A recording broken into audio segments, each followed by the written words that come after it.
Era uma vez, no ano de 1500, uma frota portuguesa, liderada por Pedro Álvares Cabral, desembarcou nas terras de um lugar enorme e desconhecido.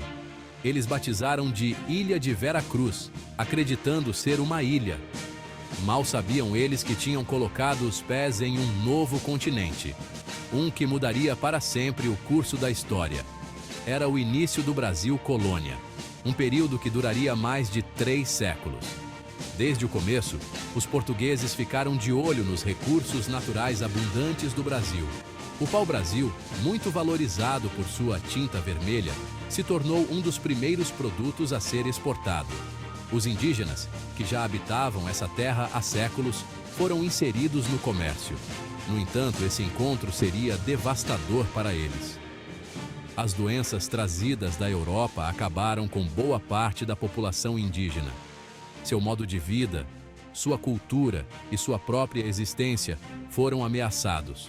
A chegada dos portugueses marcou não apenas a descoberta de uma nova terra, mas também o início de um capítulo complexo e muitas vezes trágico em sua história.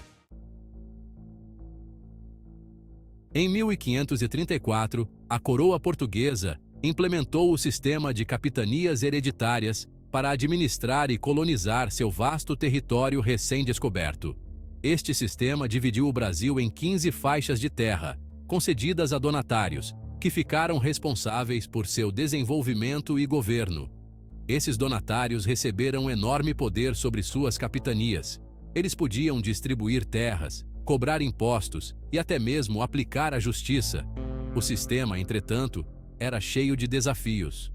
Muitos donatários não tinham recursos ou vontade de administrar suas capitanias de forma eficaz. Eles enfrentaram resistência de tribos indígenas que defendiam suas terras. Outros tiveram dificuldades para lucrar com as densas florestas e o terreno desconhecido. As capitanias enfrentaram níveis variados de sucesso. Algumas, como Pernambuco e São Vicente, prosperaram devido ao cultivo e comércio da cana-de-açúcar. Outras, no entanto, ficaram para trás, atormentadas por conflitos e dificuldades econômicas. As capitanias hereditárias, embora destinadas a acelerar a colonização, acabaram expondo as dificuldades de governar uma terra tão vasta e selvagem. Em meados do século XVI, a coroa portuguesa reconheceu as limitações do sistema de capitanias hereditárias. Buscando maior controle e eficiência, eles estabeleceram o Governo Geral em 1548. Essa administração centralizada visava unificar as capitanias dispersas sob uma única autoridade. O primeiro governador-geral, Tomé de Souza, chegou ao Brasil com a missão de estabelecer um governo central forte, defender a colônia de ameaças estrangeiras e promover seu desenvolvimento econômico. O governo geral trouxe mudanças significativas. Uma capital, Salvador, foi fundada na Bahia. Padres jesuítas chegaram para converter a população indígena ao cristianismo e desempenhar um papel na educação. A coroa buscava impor ordem e solidificar seu controle sobre a colônia. O estabelecimento do governo geral marcou uma virada na história do Brasil. Uma mudança em direção a uma administração colonial mais centralizada e organizada.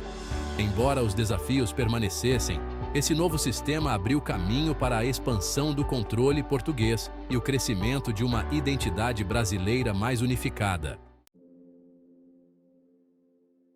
Seção 4. Ouro Branco. A ascensão da economia açucareira. À medida que o século XVI avançava, o açúcar emergiu como a força motriz da economia do Brasil, transformando a paisagem e a sociedade. As terras férteis da região Nordeste, principalmente Pernambuco e Bahia, se mostraram ideais para o cultivo da cana-de-açúcar, devido ao clima favorável e ao solo rico. Os colonos portugueses estabeleceram vastas plantações de açúcar, conhecidas como engenhos, que dominavam a paisagem e moldavam a ordem social, criando uma nova dinâmica econômica. A produção de açúcar era um processo que exige muito trabalho, demandando uma grande força de trabalho, que era essencial para manter a produção em larga escala. Para suprir essa demanda, os portugueses recorreram ao tráfico transatlântico de escravos, uma prática que se tornaria central para a economia açucareira. Milhões de africanos foram trazidos à força para o Brasil para trabalhar nas plantações de açúcar, enfrentando condições desumanas e trabalho extenuante. O boom do açúcar trouxe imensa riqueza para Portugal e transformou o Brasil em um player importante na economia global, com o açúcar sendo um dos produtos mais valiosos da época. No entanto, essa prosperidade teve um custo humano altíssimo, com a exploração e sofrimento de milhões de escravos africanos. A economia açucareira alimentou o sistema brutal de escravidão, que deixaria uma marca indelével na sociedade brasileira, perpetuando desigualdades e injustiças. A riqueza gerada pelo açúcar criou uma classe de proprietários de terras poderosa e uma sociedade profundamente estratificada em termos raciais e econômicos, com grandes disparidades sociais. O legado desse período continuaria a moldar o Brasil muito depois que os últimos talos de cana-de-açúcar fossem colhidos, influenciando a cultura, a economia e as relações sociais do país. Seção 5. Um capítulo sombrio. A brutal realidade da escravidão no Brasil. A história do Brasil. Colônia está inextricavelmente ligada aos horrores da escravidão, uma prática que deixou cicatrizes profundas na nação. Desde os primeiros dias da colonização, os portugueses contavam com o trabalho forçado para extrair riquezas de sua nova possessão, explorando recursos naturais e humanos. Inicialmente, eles escravizaram as populações indígenas, forçando-as a trabalhar em condições desumanas. No entanto, à medida que doenças e resistência dizimaram as comunidades nativas, os portugueses voltaram-se para a África como fonte de mão de obra forçada, iniciando um comércio brutal. O tráfico transatlântico de escravos trouxe milhões de africanos para o Brasil em condições terríveis, onde muitos não sobreviveram à viagem. Eles suportaram sofrimentos inimagináveis durante a perigosa jornada através do Atlântico, conhecida como o Middle Passage, onde a morte era uma companheira constante. Aqueles que sobreviveram enfrentaram uma vida de brutalidade e sofrimento nas plantações de açúcar, onde o trabalho era incessante e exaustivo. Os escravos eram tratados como mera propriedade, sujeitos a tratamentos desumanos e privados de direitos humanos básicos, sem qualquer esperança de liberdade. O impacto da escravidão na sociedade brasileira foi profundo e duradouro. Ela criou uma sociedade profundamente desigual, onde raça e classe estavam inextricavelmente ligadas, perpetuando a discriminação e a injustiça. O legado da escravidão continuaria a lançar uma longa sombra sobre o Brasil, moldando suas estruturas sociais, dinâmicas raciais e identidade nacional por séculos, influenciando até mesmo a cultura e as tradições.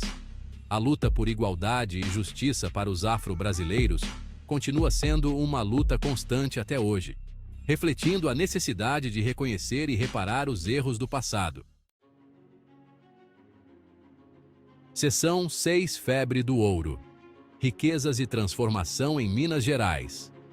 No final do século XVII, um novo capítulo se desenrolou na história do Brasil colônia, a descoberta do ouro, que mudaria para sempre o destino da região.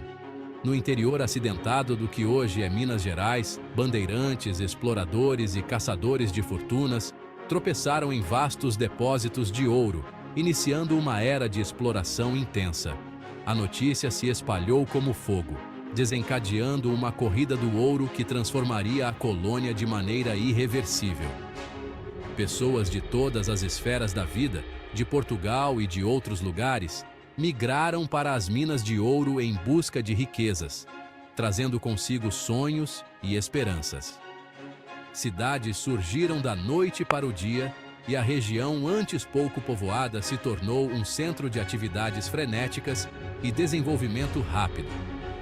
O ouro jorrava das minas, enriquecendo a coroa portuguesa e alimentando um período de prosperidade econômica sem precedentes. A Corrida do Ouro teve um impacto profundo no Brasil, alterando a estrutura social e econômica da colônia. Ela deslocou o centro econômico da colônia para o sul, para longe do Nordeste produtor de açúcar, mudando o foco das atividades econômicas. Novas cidades como Vila Rica, atual Ouro Preto, e Diamantina surgiram como centros de riqueza e cultura, florescendo com a nova economia. O afluxo de pessoas trouxe novas ideias, tradições e estilos arquitetônicos para o Brasil, contribuindo para a tapeçaria cultural do país e deixando um legado duradouro.